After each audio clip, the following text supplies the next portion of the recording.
Hello, എല്ലാ കൂട്ടുകാർക്കും പുതിയൊരു വീഡിയോയിലോട്ട് സ്വാഗതം. ഇപ്പോൾ കുറേ നാളുകൾക്ക് മുമ്പ് ഞാൻ വീട്ടിൽ വെറുതെ ഇരിക്കുമ്പോൾ ചുമ്മാ അടുത്തുള്ള ഒരു സ്ഥലത്തേക്ക് യാത്ര പോയി. അപ്പോൾ ആ ഒരു യാത്രയുടെ വീഡിയോ ആണ് നമ്മളിന്ന് കാണാൻ പോകുന്നത്. അങ്ങനെ വീട്ടിൽ നിന്നിറങ്ങി ഞാനിപ്പോൾ വണ്ണാമട എത്തി. എൻ്റെ വീട്ടിൽ നിന്ന് ഏകദേശം 5 കിലോമീറ്ററാണ് ദൂരം. ഇപ്പോൾ നമ്മൾ പോകാൻ പോകുന്നത് ഗോപാലപുരത്തേക്കാണ്. അപ്പോൾ ഗോപാലപുരത്തു നിന്ന് നമ്മൾ വലത്തോട്ട് പോകണം. അതായത് മീനാക്ഷിപുരം റോഡിലോട്ട് കയറിയിട്ട് കുറച്ച് ദൂരം കൂടെ പോയി കഴിഞ്ഞാൽ നമുക്ക് മൂലത്തറ ഡാം വരും. അങ്ങനെ മൂലത്തറ ഡാമിലെത്തി. നട്ടുച്ചയ്ക്കാണ് മൂലത്തറ ഡാമിലെത്തിയത്. ഇവിടെ ആരും തന്നെ ഇല്ല. അപ്പോൾ മൂലത്തറ ഡാമിനെ കുറിച്ച് പറയാം.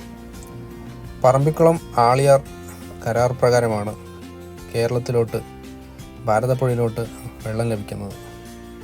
അത് പ്രകാരമാണ് ആളിയാർ ഡാമിൽ നിന്നും തുറന്നുവിടുന്ന വെള്ളം ഈ ഒരു മൂലത്തറ ഡാമിലെത്തുക. ഇവിടെ നിന്നുമാണ് ചിറ്റൂർ പുഴയിലേക്കും RBC, LBC എന്നീ കനാലുകളിലേക്കും വെള്ളം തിരിച്ചുവിടുന്നത്.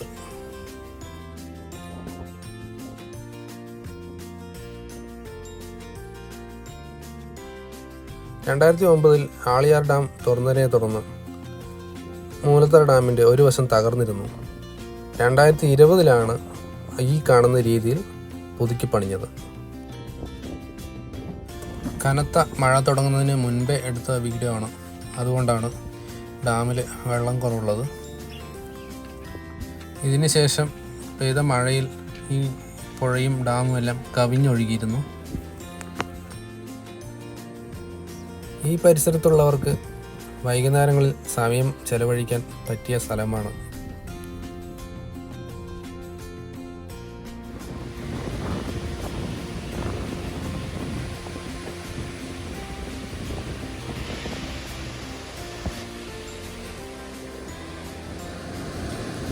പുഴ കവിഞ്ഞൊഴുകുന്ന സമയങ്ങളിൽ ഇതിന് സമീപത്തുള്ള നിലമ്പതി പാലത്തിലൂടെ യാത്ര ചെയ്യാൻ സാധിക്കാത്തതിനാൽ വണ്ടികളെല്ലാം തന്നെ ഈ ഒരു ഡാമിന് മുകളിലൂടെയാണ് കടത്തിവിടാറ്.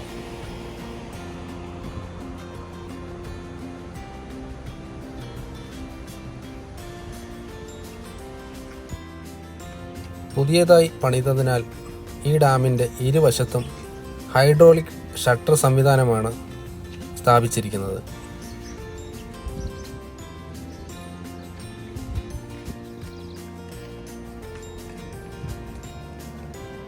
കുറച്ചു നേരത്തിന് ശേഷം അവിടെ നിന്നും യാത്ര തുടർന്നു.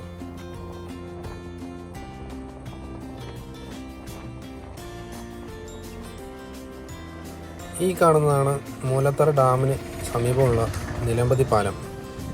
ഇത് ഗോപാലപുരത്തു നിന്നും മീനാക്ഷിപുരം പോകുന്ന വഴിയിലുള്ള പാലമാണ്. ഈ നിലമ്പതി പാലത്തു നിന്നും ഡാമിൻ്റെ ദൃശ്യമാണ് ഇപ്പോൾ നമ്മൾ കാണുന്നത്.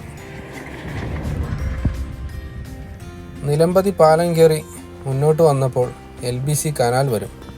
കനാൽ വരമ്പിലൂടെ പോയപ്പോൾ ഈ ഒരു സ്ഥലത്തെത്തി.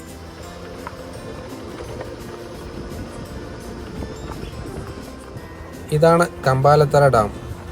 മൂലത്തറ ഡാമിൽ നിന്നുള്ള വെള്ളം LBC കനാലിലൂടെ വന്നു ചേരുന്നത് ഇവിടേക്കാണ്.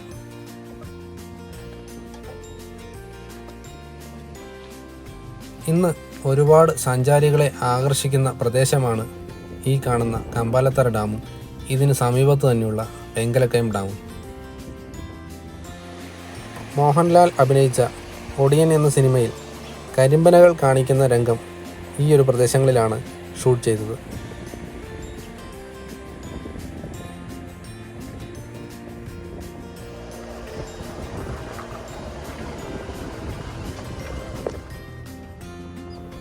കമ്പാലത്തറ ഡാമിൻ്റെ തൊട്ട് തന്നെയാണ് വെങ്കലക്കയം ഡാം സ്ഥിതി ചെയ്യുന്നത്.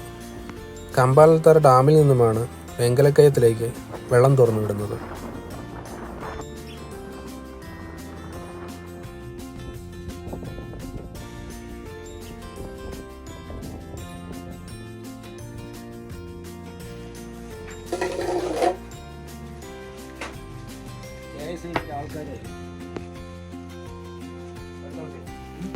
വെങ്കലക്കയം ഡാമിന് തൊട്ട് തന്നെയുള്ള ചായക്കടയിൽ നിന്നും ചായയും പരിപ്പുവടയും കഴിച്ചു.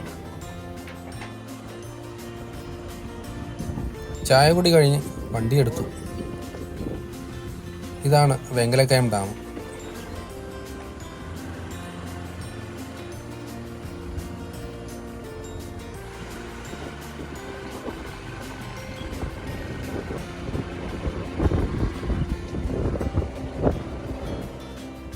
താഴെ കാണുന്നത് ചിറ്റൂർ പുഴയാണ്.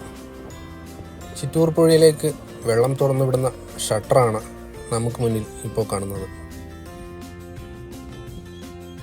കമ്പാലത്തറ ഡാമിലേതിനേക്കാളും ഇവിടെ നിന്ന് നെല്ലിയാമ്പതി മലനിരകളുടെ കാഴ്ച കുറച്ചുകൂടെ നന്നായി കിട്ടുന്നുണ്ട്.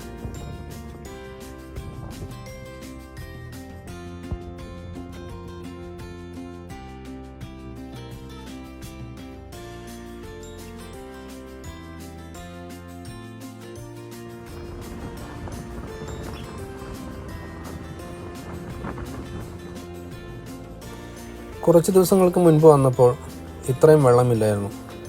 മുൻപിൽ കാണുന്ന പനയുടെ താഴെ വരെ നമുക്ക് ബൈക്കും കൊണ്ട് പോകാൻ പറ്റുമായിരുന്നു.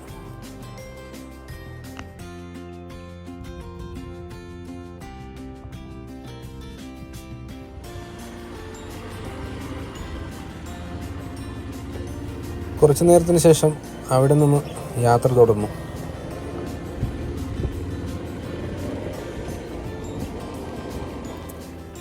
ഈ കാണുന്നത് കുന്നംകാട്ടുപതി എന്ന സ്ഥലത്ത് ചിറ്റൂർ പുഴയ്ക്ക് കുറുകെയുള്ള ചെറിയൊരു പാലമാണ്.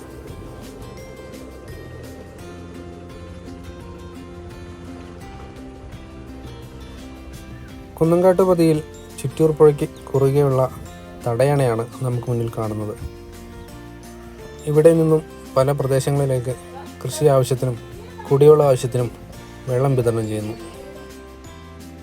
നമ്മൾ ഇന്ന് പോയ സ്ഥലങ്ങൾ എല്ലാം തന്നെ സായാഹ്നങ്ങൾ ചെലവഴിക്കാൻ പറ്റിയ സ്ഥലങ്ങളാണ്. കുറച്ചു നേരത്തിന് ശേഷം ഞങ്ങൾ യാത്ര തിരിച്ചു.